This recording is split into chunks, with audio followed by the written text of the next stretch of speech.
Ce qui vient de se passer, puis il y a ces images tournées Oui, cette c'est fois à pour rappeler l'extérieur un de peu la l'aéroport de situation, Zaventem, des hordes de passagers comment qui ça fuient s'appelle. le bâtiment en courant et derrière eux cette Je grosse suis colonne notre de fumée informé grise qui s'échappe du bâtiment du éventré. drame qui s'est passé en Belgique sur les attentats.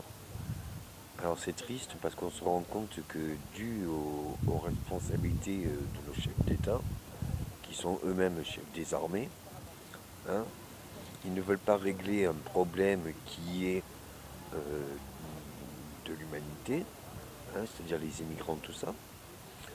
On a des attentats en France et en Belgique et en Europe et on envoie des avions, hein, on sait bien faire, pour une démocratie donc, hein, par le peuple et pour le peuple, au nom du discours et de la diplomatie.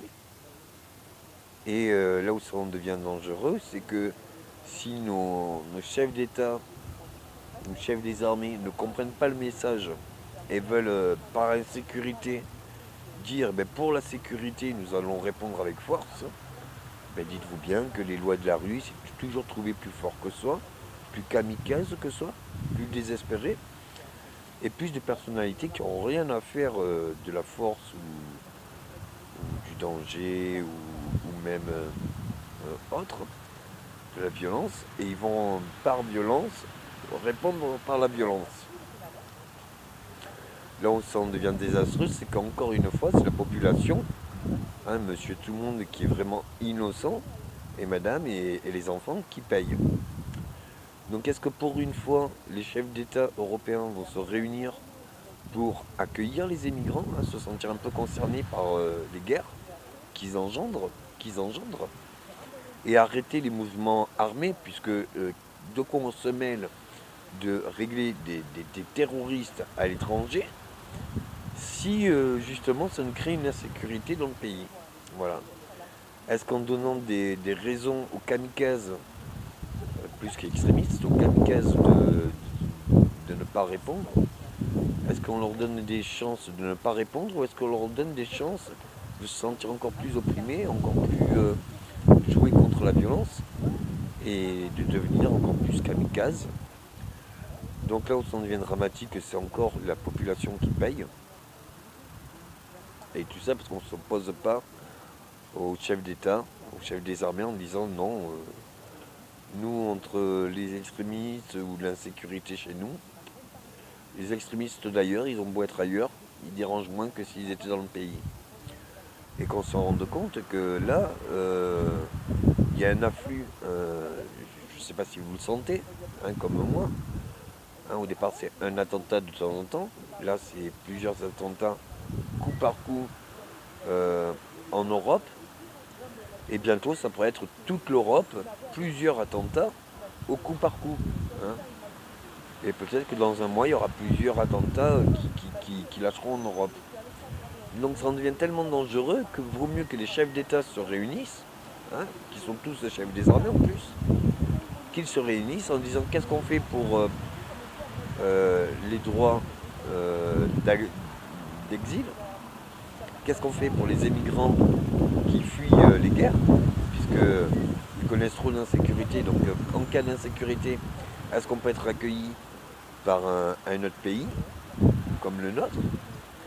Ou est-ce que quand on est comme ça dans l'insécurité, on doit fuir plusieurs pays jusqu'à se retrouver en Turquie par exemple, où la Turquie n'a pas de moyens pour les accueillir, et quand bien même elle demande un bienfait monétaire aux pays qui peuvent se le permettre, ben, ils sont refusés. Donc ça tombe très bien que la Turquie demandait ça aux Européens. Ça tombe très bien que la France n'ait pas voulu respecter ses engagements alors que ça fait plus de 3 ans qu'on envoie des avions et on a fait je ne sais combien de morts et d'innocents.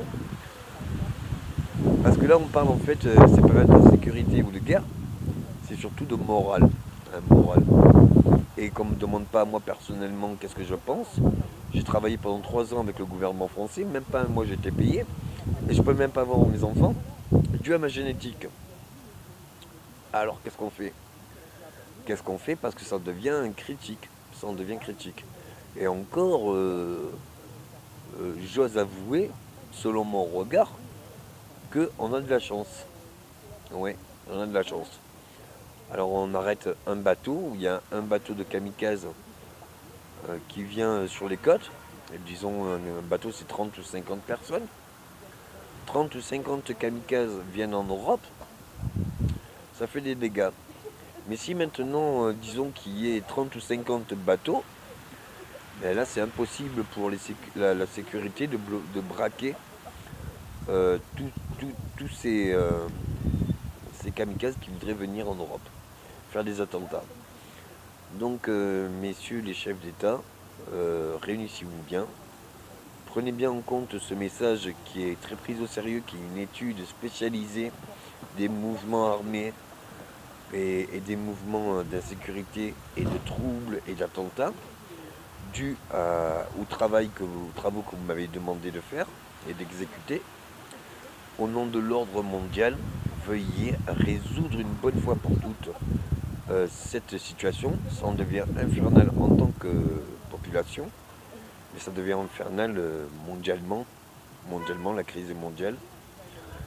Et puis arrêtez de dire que c'est l'islam, parce que même l'islam, il y a des musulmans dans tous les pays.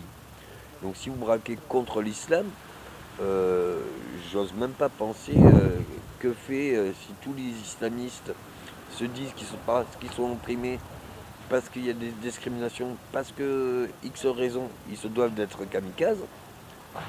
La guerre mondiale, ça pète de l'intérieur, ça pètera de l'intérieur et de partout en même temps. Et à mon avis, ça fera domino, c'est-à-dire qu'il y en a un qui va éclater, tous les autres y suivront. Voilà. Parce que les répressions dues à l'insécurité est globalement similaire selon la violence. Une violence appelle une violence, un mort appelle un mort.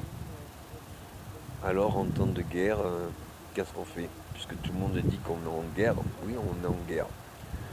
Mais alors qu'est-ce qu'on fait dans la guerre? Moi je suis un survivant, j'ai connu plusieurs guerres. Mais c'est surtout parce que j'ai fui les combats. Il faut être honnête, j'ai fui les combats. Maintenant, même en temps de guerre, même quand j'étais armé, qu'il y avait quelqu'un qui était armé, des fois on se faisait. Voilà, je vais à droite, je vais à gauche. Voilà. Est-ce qu'on évite la guerre ou est-ce qu'on l'engendre? Je suis ancien militaire. Je ne sais pas ce que pensent les militaires au jour d'aujourd'hui. Je sais qu'ils ont des ordres. Mais si je regarde ma carrière, je me dis que j'aurais dû oublier les ordres et peut-être dû me battre avec mon commandant que plutôt suivre ses ordres qui étaient les camis. De la folie. Merci de prendre bien en compte tous les critères de cette étude. Merci de prendre en compte tous les pays auxquels on a engagé la guerre contre les extrémistes et les kamikazes. Parce que là, on récolte ce qu'on a semé pendant 3 ans. Et pendant 30 ans, 60 ans avec les colonies et autres. Et puis à la rigueur, les colons, ils allaient dans le pays, ils se battaient de vis-à-vis. Là, nous, maintenant, on envoie des avions et on appuie sur un bouton. Donc les morts d'innocents, même pas on les voit au sol. Ça devient très grave. J'ai encore des enfants. Et je me dis que se battre toute une vie pour laisser ses enfants comme ça, dans une société comme ça, ben même quand on est militaire, ça fait mal. Alors les chefs d'armée, ils ont changé. Hein. Il y en a eu plusieurs. Un quinquennat ou un septennat, ça dure pas plus que 7 ans. Moi, ça fait 25 ans là, bientôt d'armée. J'en ai vu. Mais c'est surtout que j'ai toujours vu la même chose. Et si on change les chefs d'État pour revoir les mêmes erreurs, pour revoir les mêmes styles de guerre, pour revoir les mêmes violences, à quoi sert un chef d'État? Surtout si pour une démocratie, on répond avec des avions. J'ai jamais vu ça.